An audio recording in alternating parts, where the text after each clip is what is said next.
এখন ভাই খুবই চমৎকারভাবে একটি ফেজ লাইন টেস্টার বানিয়ে নিয়েছে। ইলেকট্রিক ফেজ লাইন টেস্টার খুবই অল্প পরিমাণ কিছু ইকুইপমেন্ট দিয়ে ফেজ টেস্টারটি বানিয়ে নেওয়া হয়েছে। আপনারা ঘরে বানিয়ে নিতে পারবেন। এখানে 3টে ট্রানজিস্টর নিয়েছে BC547।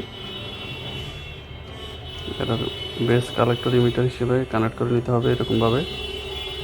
একটা 3 ভোল্টের বাজার নিয়েছে, প্লাস মাইনাস মাথায় রেখে কানেকশন দিতে হবে।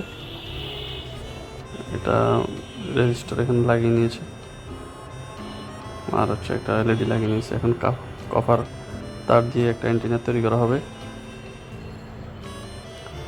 পুরো সিস্টেমটি 9 ভোল্টে চলবে। 9 ভোল্টের একটি ব্যাটারি থেকে প্লাস মাইনাস কানেকশন দেওয়া হয়েছে। এখন দেখুন, ফেজ কানেকশনের কাছে গেলেই বাতিটি জ্বলে উঠবে এবং তারের কোনো জায়গায় লিক থাকলে